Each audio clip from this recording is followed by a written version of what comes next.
Baik, assalamualaikum warahmatullahi wabarakatuh. Sebelumnya perkenalkan nama saya Raja Ali Sakti.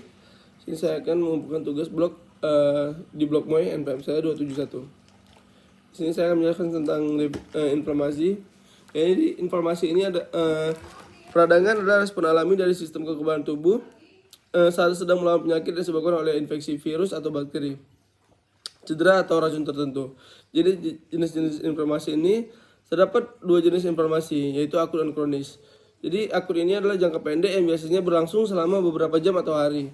Kalau kronis itu dia jangka panjang yang dapat berlangsung selama berbulan-bulan hingga bertahun-tahun. Jadi peradangan akut ini merupakan respon terhadap kerusakan tubuh yang terjadi secara tiba-tiba, misalnya saat seorang terluka karena jatuh. Untuk memulai prosesnya, penyembuhan luka tersebut, tubuh akan mengalami proses inflamasi. Sementara itu beberapa kondisi medis lainnya yang berkaitan dengan peradangan kronis adalah penyakit hati, kanker, diabetes, asma, penyakit Alzheimer. Penyebab inflamasi ini, inflamasi akut dapat disebabkan oleh paparan terhadap suatu zat, sengatan serangga, cedera atau infeksi. Jadi mengumpulkan protein plasma yang dapat memicu penumpukan cairan sehingga mengakibatkan pembengkakan. Tubuh melepaskan neutrofil yang dapat menyebar ke area yang terkena luka atau infeksi. Leukosit mengandung molekul yang dapat melawan patogen penyebab sehingga dapat menyembuhkan kerusakan. Inflamasi akut ini dapat dipengaruhi oleh beberapa kondisi atau penyakit seperti bronkitis, radang usus buntu, atau apendisitis, dan berbagai penyakit peradangan lainnya. Kondisi lain yang dapat memicu inflamasi akut adalah luka fisik, kuku kaki, tumbuh ke dalam, atau sakit tenggorokan, misalnya karena flu. Jadi penyebab yang kedua itu ada penyebab inflamasi kronis. Jadi suatu kondisi yang berperan penting dalam proses penyembuhan. Namun jika terjadi secara berlebihan, peradangan justru dapat menyebabkan timbulnya berbagai penyakit seperti kanker, reumatoid arthritis, periodontitis, dan arteriosklerosis.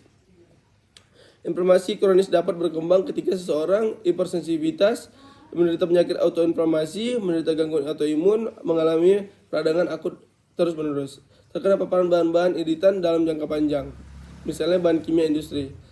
Adapun beberapa faktor yang meningkatkan risiko terhadap jadinya peradangan kronis adalah berusia lanjut, memiliki kebiasaan merokok, memiliki berat badan berlebih, menerapkan pola makan tidak sehat, mengalami gangguan tidur, memiliki hormon seksual yang rendah. Gejala inflamasi ini kemerahan pada kulit di sekitar lokasi cedera, pembengkakan, sama rasa nyeri dan panas. Gejala inflamasi kronis ini sakit perut, nyeri dada, demam misalnya pada tuberkulosis, kelelahan misalnya pada lupus, nyeri dan kaku misalnya pada reumatoid arthritis, luka di mulut misalnya pada HIV, ruam kulit misalnya pada psoriasis. Pengobatan inflamasi ini suplemen A, C, dan D serta zinc untuk merendahkan gejala peradangan dan mempercepat proses pemulihan. Yang kedua adalah memberikan obat-obat NSAID untuk menurunkan peradangan.